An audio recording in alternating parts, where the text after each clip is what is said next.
Oi, gente, tudo bem? Então, hoje eu vou fazer um experimento sobre a eletricidade e o experimento que eu escolhi fazer, ele se chama bexigas carregadas. Antes do desenvolvimento do meu experimento, eu vou passar dando uma breve introdução para vocês para poderem ter um melhor entendimento.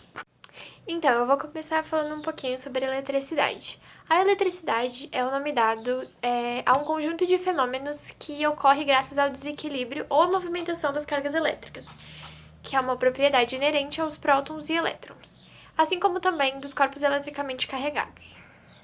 É bem abrangente, mas a gente pode compreender como todos os efeitos que as cargas elétricas produzem sobre a matéria.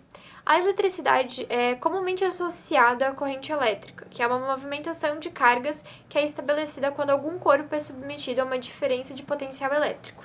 A origem dos fenômenos elétricos está nos elétrons, que apresentam a menor carga elétrica possível, conhecida como carga fundamental, que vale cerca de 1,6 vezes 10 na menos 19 coulombs. Quando estimulados ou sob ação de um campo elétrico externo, os elétrons eles podem ser conduzidos, dando origem a correntes elétricas e toda a gama de fenômenos relacionados à eletricidade. Os prótons eles têm partículas com cargas positivas, os elétrons com cargas negativas e os nêutrons carga neutra. Os materiais em seu estado natural eles são neutros, e é exatamente por conta disso que os fenômenos elétricos eles podem ser observados só em determinadas condições. O que significa que, para ter uma repulsão ou uma atração entre dois ou mais materiais, a somatória das cargas elétricas ela não pode ser nula.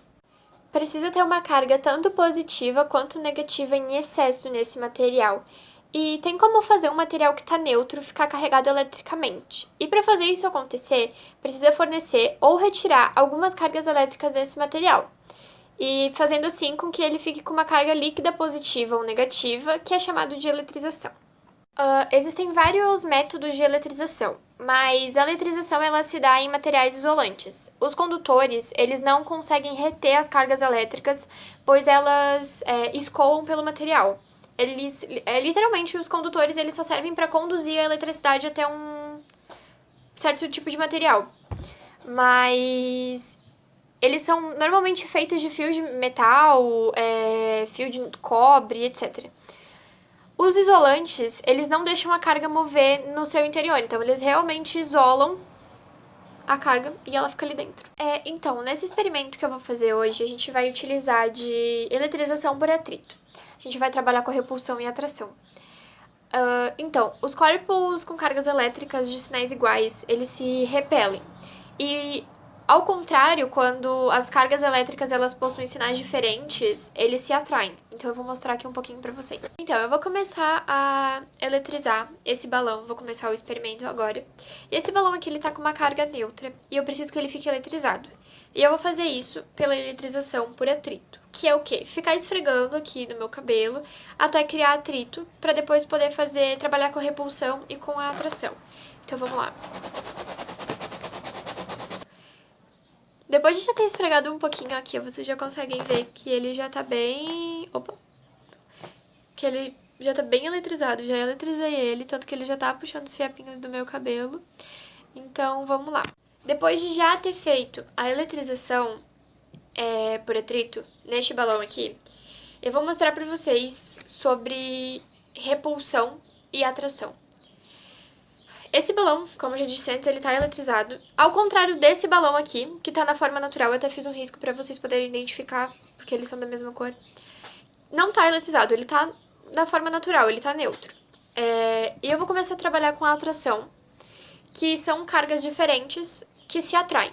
Então eu vou lá mostrar pra vocês. Esse balão que já tá na mesa é o balão neutro. Agora eu vou aproximar o balão eletrizado pra vocês verem como é que é. O balão eletrizado, ele puxa o balão neutro, para eles poderem se juntar. Então essa é a atração por atrito.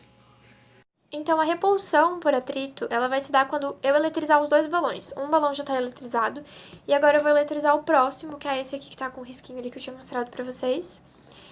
E eu já expliquei isso antes, mas eu vou explicar de novo, porque isso acontece porque os dois balões, eles têm as mesmas cargas, eles têm cargas iguais. Então, quando isso acontece, os materiais eles tendem a se repelir. E ao contrário, quando os dois têm cargas diferentes, eles tendem a se juntar, eles tendem a se atrair. Então, eu já eletrizei os dois balões e agora eu vou mostrar a repulsão para vocês. Vocês estão vendo? Que quando eu aproximo um balão do outro, ele tende a se afastar. É assim que acontece a repulsão. Agora eu vou falar um pouco sobre a eletrização por atrito, que eu não me aprofundei quando estava fazendo experimento. Então, essa eletrização por atrito, ela acontece principalmente quando dois ou mais corpos isolantes são esfregados um contra o outro, que nem aconteceu no caso do balão. O processo de atritar os corpos fornece energia aos elétrons desses materiais. Os elétrons dos materiais isolantes, eles geralmente se encontram fortemente atraídos pelos núcleos de seus próprios átomos. Por isso, precisam de uma energia extra para saltar de um corpo para o outro. Durante essa eletrização por atrito, um dos corpos vai perder elétrons e o outro vai ganhar elétrons. Desta forma, no final do processo, os dois corpos eles vão estar com cargas de módulo igual, mas de sinais diferentes.